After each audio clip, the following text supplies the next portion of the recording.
नमस्कार दोस्तों, स्वागत है आप सबका आपके अपने चैनल नॉलेज एंकर पर। आज के इस वीडियो में हम बात करेंगे मिस्र की महान लेकिन रहस्यमयी रानी क्लियोपैट्रा के कुछ ऐसे गुप्त और चौंकाने वाले रहस्यों के बारे में जिन्हें जानकर आप भी दंग रह जाएंगे। इस वीडियो में हम चर्चा करेंगे क्लियोपैट्रा के रोम के सबसे शक्तिशाली सम्राटों के साथ प्रेम संबंधों की रहस्यमयी कहानियों के बारे में। साथ ही बात करेंगे इनइमिटेबल लिवर्स नामक एक आयाशी भरे रहस्यमयी क्लब के बारे में जिसे क्लियोपैट्रा और मार्क एंटनी चलाते थे। इसी के साथ बात करेंगे प्रेम और वासना से जुड़ी अजीबोगरीब प्रतियोगिताओं के बारे में, उनके दरबार में होने वाले कामुक नृत्य प्रदर्शनों के बारे में और उस महामूल्यवान मोती की कहानी जिसकी कीमत आज के समय में लगभग भारतीय रुपयों में 225 करोड़ रुपए आंकी गई है और जिसे क्लियोपैट्रा ने सिरके में घोलकर पी लिया था। साथ ही बात करेंगे क्लियोपैट्रा की सत्ता की लालसा के बारे में जिसमें उसने अपने ही भाइयों से विवाह किया और फिर भाई बहनों की हत्या जैसे निर्णय लिए। इसके साथ ही बात करेंगे क्लियोपैट्रा के द्वारा कैदियों पर किए गए जहर के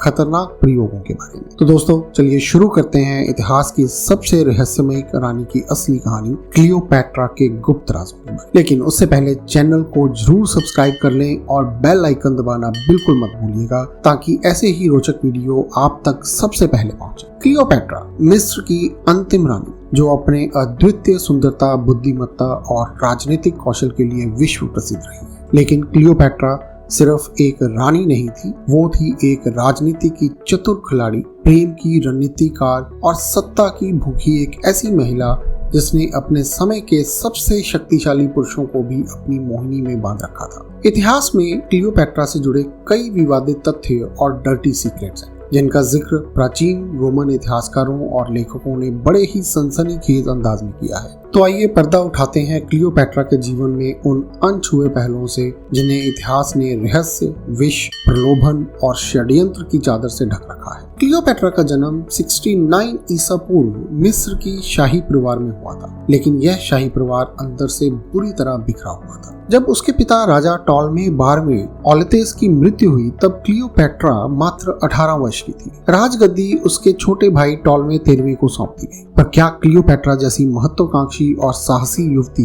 इतनी आसानी से हार मारने वाली थी? नहीं, क्लियोपैट्रा को किसी भी हाल में सत्ता चाहिए थी। मिस्र के कानून के अनुसार राजगद्दी पर बैठने के लिए उसे अपने ही छोटे भाई टॉलमे 13वें से विवाह करना पड़ा जो उस समय केवल 10 वर्ष का था। हालांकि जल्द ही उसके अपने पति और भाई टॉलमे 13वें के साथ क्लियोपैट्रा के मतभेद होने लगे। इन मतभेदों ने धीरे धीरे राजनीतिक टकराव का रूप ले लिया और अंततः टॉलमे 13वें ने क्लियोपैट्रा को देश से निर्वासित कर दिया। परंतु सत्ता की भूख और राजनीतिक रूप से चतुर क्लियोपैट्रा ने हार नहीं मानी। उसने अब अपने ही भाई को गद्दी से हटाने की योजना बना और उसके लिए उसने मदद मांगी रोम के सबसे शक्तिशाली पुरुष जूलियस सीजर से। जब सीजर मिस्र पहुंचे तो क्लियोपैट्रा उनसे सीधे तौर पर नहीं मिल सकी क्योंकि उनका भाई हर जगह सख्त पहरा बिठा चुका था। तब क्लियोपैट्रा ने एक अद्भुत और ऐतिहासिक योजना बनाई, खुद को एक आलीशान कालीन में लपेटकर सीजर के महल में भिजवा दिया। क्लियोपैट्रा ने अपनी अद्वितीय सुंदरता और तेज बुद्धिमत्ता से जूलियस सीजर को पूरी तरह मंत्रमुग्ध कर लिया। इस पहली मुलाकात के साथ ही दोनों के बीच प्रेम संबंध की शुरुआत हो गई। कहा जाता है कि उसी रात उनके संबंध गहराने लगे। सीजर ने क्लियोपैट्रा का समर्थन किया और उसे मिस्र की वैध शासिका घोषित कर दिया। इतिहासकारों का मानना है कि क्लियोपैट्रा के आदेश पर ही उसके छोटे भाई टॉलमे 13वां की हत्या भी कर दी गई थी। इसके बाद क्लियोपैट्रा ने अपनी छोटी बहन ओर्सिनोए चतुर्थ को भी बंदी बना लिया जिसने क्लियोपैट्रा की अनुपस्थिति में खुद को मिस्र की रानी घोषित कर दिया था। बाद में उसकी भी हत्या करवा दी गई। फिर सत्ता को सुरक्षित रखने के लिए क्लियोपैट्रा ने अपने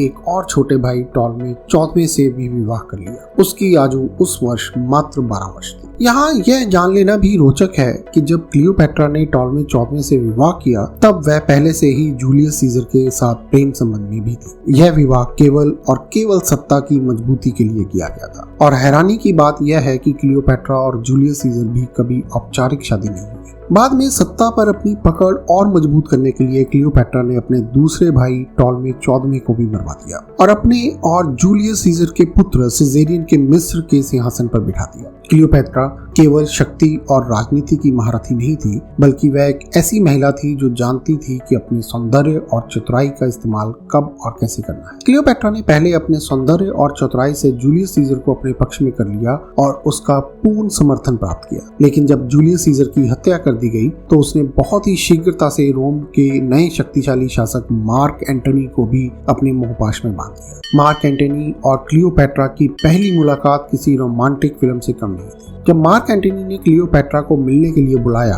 तो उन्होंने अपनी भव्यता और राजसी ठाठ से एंटनी को दंग कर दिया। वह सोने से सजी एक आलीशान नाव में सवार होकर आई। चारों ओर इत्र और फूलों की भीनी भीनी खुशबू फैली हुई थी और उन्होंने एक ऐसी पोशाक पहन रखी थी जो देवी एफ्रोडाइट जैसी प्रतीत हो रही थी। मार्क एंटनी तुरंत ही उनके प्रेम में पड़ गए। एंटनी पर क्लियोपैट्रा का ऐसा जादू चला कि उन्होंने क्लियोपैट्रा के लिए रोम तक छोड़ दिया और मिस्र में उसके साथ रहने लगे। बाद में दोनों ने विवाह किया और उनके 3 संतानें भी हुई। अब बात करते हैं क्लियोपैट्रा और मार्क एंटनी के मशहूर इनइमिटेबल लिवर्स क्लब की और उसकी रंगीन कहानियों की। एंटनी और क्लियोपैट्रा की जोड़ी अपनी विलासिता और मदिरा प्रेम के लिए बदनाम थी। यह इनइमिटेबल लिवर्स क्लब यानी अद्वितीय भोगी प्लेयर अनलिमिटेड जैसे ऐशो आराम और भोग विलास से भरे जीवन के सबसे प्रसिद्ध और विवादास्पद झलक पेश करता है। इस क्लब का उल्लेख प्राचीन यूनानी इतिहासकार प्लूटार्क ने अपनी जीवनी लाइफ ऑफ एंटनी में किया है। इस क्लब में मदिरा, कामुकता और विलासिता से जुड़ी प्रतियोगिताएं आयोजित होती थी। कहा जाता है कि वे दिन रात शराब पीने, शिकार करने, नाच गाने और रंग रलियों में डूबे रहते थे। इस क्लब का मुख्य उद्देश्य था जीवन का भरपूर आनंद लेना, आम सामाजिक नियमों और प्रतिबंधों से पूरी तरह मुक्त होकर जीना और अपनी शक्ति, धन और प्रेम के प्रदर्शन को एक उत्सव की तरह मनाना। क्लब के हर सदस्य के लिए हर शाम एक भव्य शाही भोज का आयोजन होता था। इन भोजों में उपयोग किए जाते थे सोने चांदी के बर्तन, दुर्लभ और विदेशी मांस और दुनिया भर से मंगाई गई कीमती और महंगी शराबें। इसके साथ साथ इस क्लब में कामुक प्रतियोगिताएं और प्रेम के खेल भी आयोजित किए जाते थे। प्राचीन इतिहासकार प्लूटार्क के अनुसार क्लब में प्रेम और वासना से जुड़ी प्रतियोगिताएं होती थी, जैसे कौन सबसे अधिक आकर्षक चुंबन कर सकता है या कौन सबसे कामुक कविता सुना सकता है। इन भव्य आयोजनों का प्रमुख उद्देश्य था शारीरिक और भावनात्मक सुख का चरम अनुभव करना। नाटक, संगीत और नृत्य की रंगीन शामों की बातें। क्लब में मनोरंजन के लिए पेशेवर नर्तक, संगीतज्ञ और अभिनेता आमंत्रित किए जाते थे। कई बार मार्क एंटनी और क्लियोपैट्रा स्वयं भी इन नाटकों में अभिनय करते थे। इन प्रस्तुतियों में प्राचीन ग्रीक नाटकों, काव्य और साथ ही साथ रोमांचक व कामुक नृत्य शामिल होते, जो दर्शकों को एक अलौकिक अनुभव प्रदान करते थे। और अब बात करते हैं सबसे महंगा भोज, क्लियोपैट्रा की विलासिता का प्रतीक। क्लियोपैट्रा और मार्क एंटनी से जुड़ा एक किस्सा इतिहास में अत्यंत प्रसिद्ध है। क्लियोपैट्रा ने एक बार यह साबित करने के लिए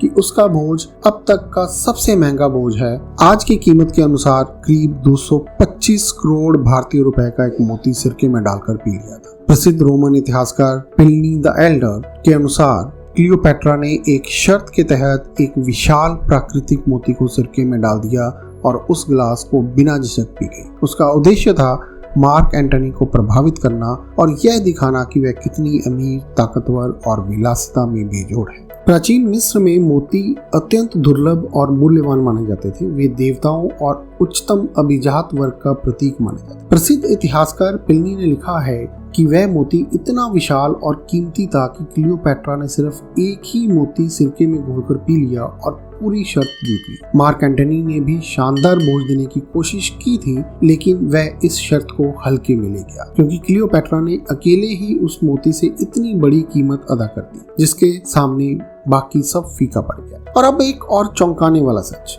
क्या आप जानते हैं कि क्लियोपैट्रा असल में मिस्र की मूल निवासी थी ही नहीं, वह वास्तव में यूनानी यानी ग्रीक मूल की थी। उसने मार्क एंटनी से विवाह किया ताकि वह अपने बच्चों को रोमन साम्राज्य से जोड़ सके। यह थी उसकी असली राजनीतिक चाल, सत्ता को रोमन ताकत से सुरक्षित रखना। क्लियोपैट्रा एक विश्व विशेषज्ञ या विश्व कन्या। प्राचीन इतिहासकार प्लूटार्क और कैसियस डियो के अनुसार क्लियोपैट्रा को विश्व विज्ञान यानी टॉक्सिकोलॉजी का गहरा ज्ञान था। उसने स्वयं कई प्रकार के जहरों पर प्रयोग किए थे। आधुनिक शोध भी इस बात की पुष्टि करते हैं। 2021 में शोधकर्ता आना मारिया रोसो द्वारा प्रस्तुत रिपोर्टों में उल्लेख है कि क्लियोपैट्रा ने बंदियों पर जहर का परीक्षण किया ताकि यह पता चल सके कि कौन सा जहर सबसे तेज, प्रभावशाली और कम पीड़ादायक है। रोमन समाज की नजर में क्लियोपेट्रा की ये हरकतें रोमन मूल्यों और नैतिकता के खिलाफ मानी गई। रोमन इतिहासकारों ने उसे एक विदेशी जादूगरनी, भ्रष्टाचारी रानी और रोम में उसे अशुद्ध और खतरनाक महिला की संज्ञा दी गई। तो दोस्तों, ये थे क्लियोपेट्रा के बारे में कुछ ऐसे सीक्रेट्स जो शायद आपको किताबों में आमतौर पर नहीं मिलते। ऐसे ही और भी वीडियोस के लिए चैनल को सब्सक्राइब कीजिए, वीडियो को लाइक और शेयर करना बिल्कुल मत भूलिएगा। धन्यवाद।